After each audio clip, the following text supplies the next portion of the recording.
Eu acho que a gente pode ter produzido muita angústia. Porque, assim, a gente só ficou falando dos problemas e eu trouxe algumas questões. Mas acho importante a gente tentar fechar. Dado que a gente entendeu que um mundo onde há muitas incertezas, a gente caminha para a conformidade. E a conformidade leva a gente para ser um profissional mais padrão, né? Eu não assumo tanto risco, eu vou caminhar conforme aqui, dançar conforme a música. Só que isso também, ao mesmo tempo, por isso que é uma ambiguidade, expõe a gente a muito risco de substituição. Então, dado que é esse o nosso cenário, e é isso que explica a era da padronização profissional, aí, óbvio, impulsionada pelo uso da IA generativa, o que a gente pode deixar para a nossa audiência de mecanismos para lidar com essas incertezas, dado que a gente está partindo da premissa que elas não vão diminuir, elas só vão aumentar. Então, se elas só vão aumentar, esse problema tende a piorar. Como é que a gente lida com as incertezas do dia a dia para não ser um profissional genérico? As incertezas do dia a dia para não ser o quê? Um profissional genérico. Cara, um profissional genérico. Você sabe que o que a gente faz aqui no Entre Linhas, eu acho que é um puta mecanismo para lidar com isso? Porque o que a gente faz aqui no Entre Linhas? Nós somos 3 pessoas com perfis etnográficos e safras semelhantes, mas nós 3 temos pensamentos muito diferentes, né? No que tange até às vezes política e tal, que a gente discute. Até que a nossa brincadeira aqui no começo, que a gente estava se debatendo, era por visões muito divergentes de outro tema, né? Sobre a Anitta. Falou, revelou nosso segredo. Tá bom, Treta era a aqui. Anitta.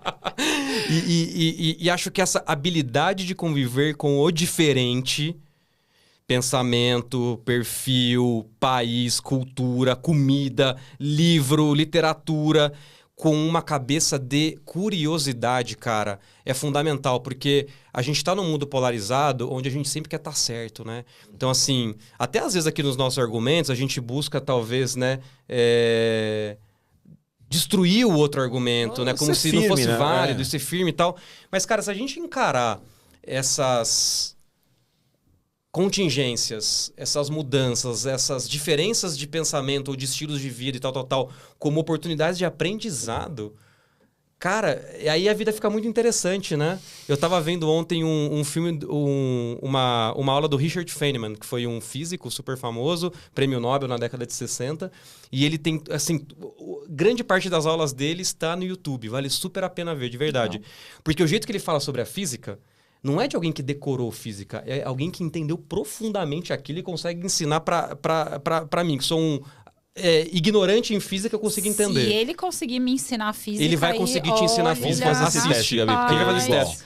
E ele Igual. fala o seguinte, gente, as pessoas ficam discutindo as cores das flores e tal, mas é super legal isso. Mas sabe o que é mais interessante? É perguntar os porquês. Por que as flores são coloridas? Cara, então quer dizer que se a flor é colorida é porque a cor atrai agentes polinizadores diferentes? Ah, é verdade. Poxa, mas a planta, como que ela nasce? Ah, ela absorve carbono. Da onde? Da terra? Não, do ar.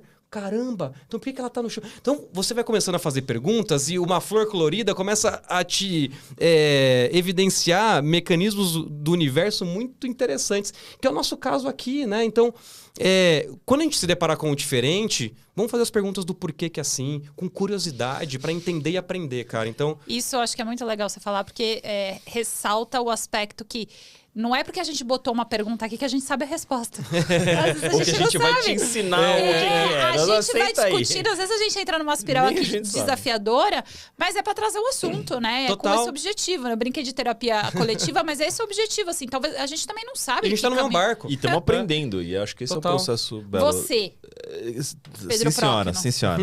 mecanismos para lidar com as incertezas, para não nos tornarmos genéricos. O André falou uma coisa super interessante, que é isso. O diferente, ele incomoda, e lidar com o diferente é difícil. Por isso que as empresas padronizam, porque não querem ter essa dificuldade. E tá cada vez mais difícil lidar com essas diferenças, cara. Episódio de gerações foi ancorado nisso, a dificuldade de se lidar com gerações. Não é questão de um tá certo ou tá errado.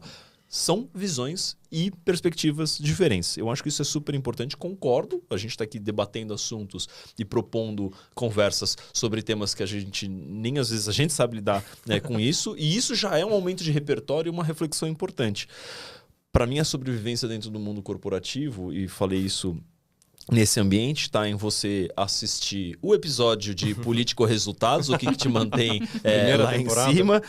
Depois você adiciona uma dose de pragmatismo na sua atuação corporativa e tempera isso com o Ziriguidum. E aí fica uma receita bastante interessante. Que acho que é esse elemento entre ter pé no chão e conseguir entregar.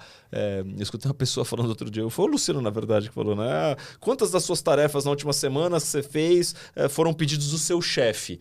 Cara, uma métrica super importante. Isso nunca estava... Assim, claro, acontecia naturalmente, mas não era claro desse jeito. Endereça o que o teu chefe está pedindo, é importante. E cria um espaço aqui para adicionar o Ziriguidum, adicionar esse quê de criatividade com o seu tempero e colocar isso na frente no momento adequado. Eu acho que isso é o que diferencia as pessoas. Se manter atualizado e a cada X momento, você não precisa ser inovador, criativo, incrível o tempo inteiro. Ninguém aqui é especial e nenhum grande artista do mundo foi criativo 100% do tempo. Eles só aumentavam a quantidade de coisas que eles faziam e às vezes acertavam mais a mão. É assim com Shakespeare, com Rodin e com as Linéias de Monet. Enfim, a receita tá para mim no equilíbrio. E nós, seres humanos, a gente consegue navegar esse ambiente melhor. Eu olharia por esse lado. Para mais só um ponto, cara. E é legal isso que você trouxe, Pedro, porque tanto inovação, quanto criatividade, quanto transformação, adaptabilidade é um processo, não é sorte. Total. Né? E nesse sentido, uma coisa que eu já fiz, então, para quem está em cadeira de liderança, porque assim, cara, no fundo, todo mundo quer fazer algo também diferente, que seja empolgante, pisar num terreninho incerto, claro. Cara. A nossa espécie foi feita disso, todo de mundo explorar quer ganhar novos o parabéns ambientes. dos louros de criar o próximo, não sei o quê, fazer não, a grande assim, inovação. E cara, não é legal você pisar num lugar que você não entende absolutamente nada sobre aquele assunto, né? E eu adoro. Então, mas tem gente que odeia. Não, cara, eu acho que é da nossa natureza explorar, entrar numa caravela e ir pro lugar e a terra é plana e eu vou cair, mas eu vou mesmo assim, entendeu? É muito louco, né? Ótimo corte. Mas você sabe uma prática que eu fazia? Quando eu trabalhei na Whirlpool... Subir em montanhas. Não. Ó, e deixa eu falar um negócio. Tem subir montanhas e subir montanhas. O meu grupo de subir montanhas não é esse que vocês estão pensando. Enfim. O grupo dele é o Legendários, gente. Vai lá, Nossa Esse a gente Senhora. corta, brincadeira. Minha Nossa Senhora. Ó, precisamos terminar, gente. Uns minutos aí. Não é, tá? Só pra ir, nada contra quem é, mas não é. Enfim. Mas sabe o que eu fazia? Era aquele mundo de presencial 100% e tal. Toda sexta-feira, à tarde, tinha uma reunião bucada pra mim e pro grupo inteiro que eu trabalhava junto, que a gente apelidou de Sunset Meeting. Era uma reunião a tarde inteira de sexta. Por quê? Porque o nosso prédio ficava na Berrine e de frente ali para o Rio Pinheiros. E aí o sol se punha ali.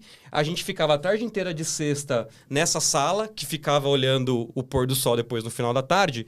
E a gente preenchia um documento que chamava The Book of the Crazy Ideas. O livro das ideias malucas. Com coisas assim, completamente esdrúxulas, malucas. Aquilo que você falou, cara. Vamos jogar tudo que tem de ideia aqui sem falar se é tonto, se é burro, não sei o que e tal.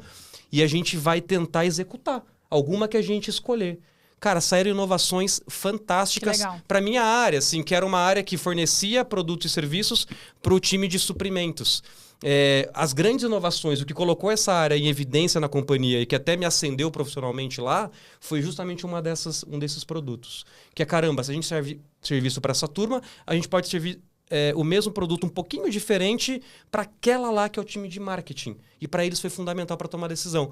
Então, assim, você como líder fora do sistema de incentivo formal, conseguir blindar e ter esses momentos com o seu grupo de trabalho, cara, engaja, é legal, aprende habilidade nova, você se diferencia de uma maneira segura e, se não para aquela companhia, para outra. Então, acho que essa prática é interessante para quem está em liderança. Para quem está sendo liderado, proponha isso. Por que não?